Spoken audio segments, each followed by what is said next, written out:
Hi there, I'm Michelle Renee. I'm a human connection coach and professional cuddler in the Baltimore, Maryland area. And Keely? Hi, I'm Keely Shoup. I am a professional cuddler, cuddle therapist in Chicago. I'm with Cuddlers, Cuddle Sanctuary, and Certified Cuddlers, all in different places across the country. And I've been doing this work for about 6 years, as well as doing group facilitation work through Cuddle Party. So, yeah, touches my life. I guess I could say me too. I forget about, I don't have all the certifications that Keely has, but I have been doing this almost since the very beginning. I think Keely beat me by a little bit, and I'm also a Cuddle Party facilitator. So it's good to talk to you. What are we talking about today, Keely? We're talking about things that are taboo, specifically sex work. Dun, dun, dun. Oh, no. This big looming topic in the cuddle industry, which is such a shame because we can only address things, we can only bring light to things when they're in the light, when we talk about them, and not when they're in the dark. So let's talk. Cool. First, shall we define sex work? Yeah, it's kind of an umbrella term. My understanding of how its use is there's full service sex work, which is what people commonly think of as when they say the word like prostitute. That is a slur that I don't use, but to indicate what I mean. So that's full service sex work. But there's all kinds of sex workers, people who cam, people who do boudoir photography, or people who perform in porn, people who write erotic novels, sexological body workers. What are some others? Surrogate partners. Yeah. There's lots of different ways, lots of other different categories of sex work. Today we're talking about consensual sex work. Yes. Don't conflate this with trafficking. Very different. Good, important point. That is a whole different conversation for a whole different video. Consensual sex work is what we're addressing today, for sure. Yeah. I will go and just come right out and say that I fully support, wish it were completely decriminalized, and find value in sex work. Despite the fact it's not what I do, I consider it just as valuable as any other healthcare. I consider myself healthcare, massage therapists, cardiologists, oncologists, like we're all in the healthcare field. And I find it just as valuable as others. Yeah, sexual health is a human right? And Absolutely. Sex work is work. Absolutely. So agree. we are here as professional cuddlers. We're here just to say that we support the sex work industry, and we support the decriminalization. And I truly believe, and I think Keely agrees, that as professional cuddlers, we will not be liberated until the sex work industry is liberated. Yeah. We work kind of side by side, you know? Yeah. We're sister industries in a lot of ways. And I get where I've come across quite a few people in the professional cuddling world who make a very, very big showing of distancing themselves from sex work and othering sex work in a way. And I understand where that comes from. It comes from some frustration around clients who don't understand cuddling. It's still new, so we're still educating around what it is. And there's a lot you have to field when people are coming to cuddling to get sex work. There's frustration, there's confusion, and there's often danger in that happening. So I understand why that happens, but to your point, completely agree. Professional cuddling the entire industry benefits from the decriminalization of sex work. Our whole industry benefits from their liberation, exactly as you said, because when a client can actually honestly seek out what they are looking for to fulfill the desire they actually have, they don't have to come to us. They don't have to come to professional cuddlers to get sex work because they can't access it or are afraid to access it, or because sex workers are forced to go underground and find ways to backdoor into doing the work that they want to do, and some unfortunately use cuddling as a smokescreen for that. I hate that scenario. It's frustrating. I think they both end up really disappointed in that situation. I've seen it. It's like, you know, the client doesn't want to pay enough, to be honest. The client doesn't want to pay enough, And so the sex worker is disappointed and frustrated too. So we're going to talk a little bit about what it's like for us when our clients show up and they have settled for platonic or non-sexual touch. What would you like to say to our clients?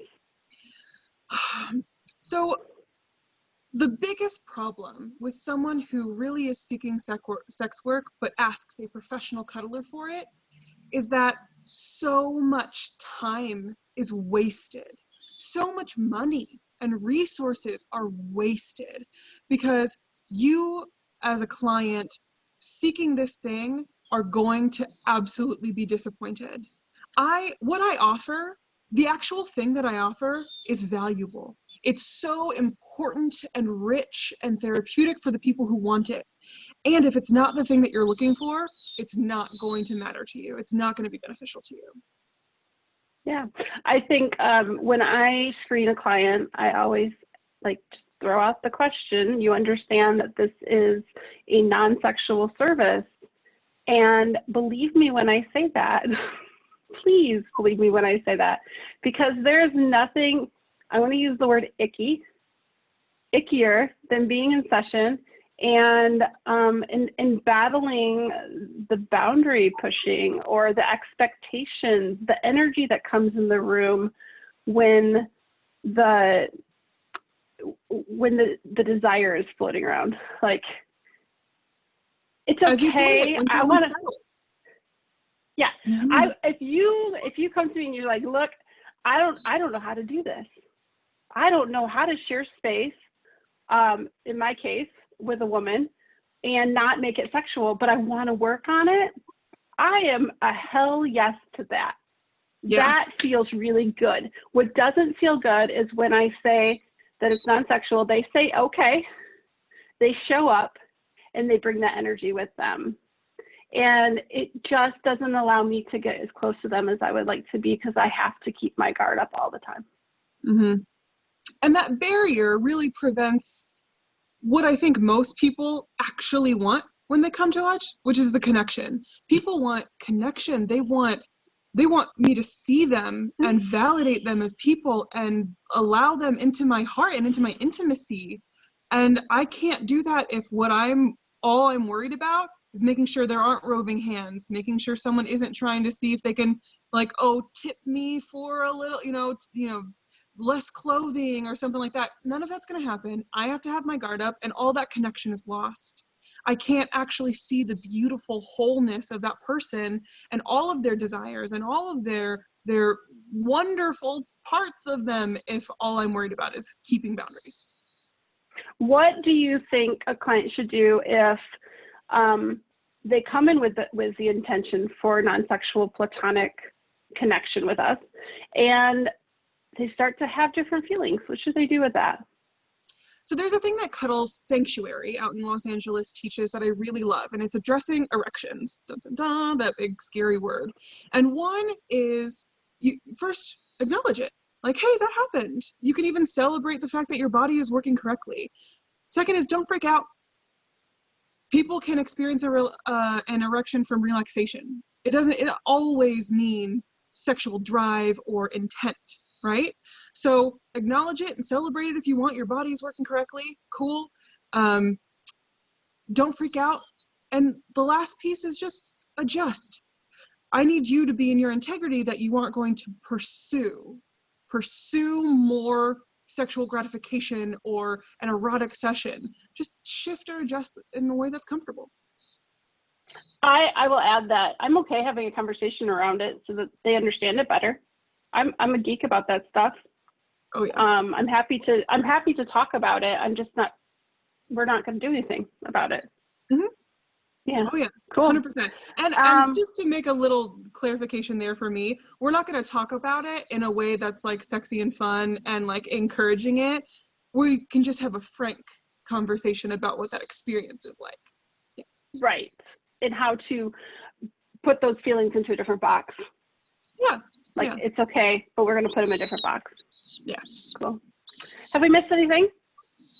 I don't think so. I know that Yeah, no, I think we've really covered everything. The only thing that I want to make sure that I clarify is that when people are coming to us, don't ask for sex work, right? Some people who do this work also do sex work, but they're separate boxes. And so my ask for professionals out there is be clear. Be clear in your communication and in when you are operating under your sex work hat and when you're operating under your professional cuddling hat. Be clear with clients about that. Let them know that it's different and that it's not appropriate to contact you for one thing in the wrong place. Don't go to my Cuddle profile and ask for sex work. Don't go to a sex worker's like personal website where they're advertising surrogacy or sexological body work and ask just for cuddling. There's some gray area there, but really just try to keep those very clear in separate boxes, and it helps everyone. Absolutely. Cool. Keely, where can they find you? They can find me on my website at chicagocuddletherapy.com. You can also do keelyshoop.com if it's easier. I believe my name shows up, KeeleyShoup. Cuddlist.com/Keely is another great place. And on YouTube, this will probably be linked, or if you're watching it, you're probably watching it on my YouTube. So subscribe and like. Yeah. Cool. I'm Michelle. I'm at humanconnectioncoach.com, also at cuddlist.com/Michelle with 2 L's. And I'll talk to you again soon, Keely. Thank you. Bye-bye. Bye.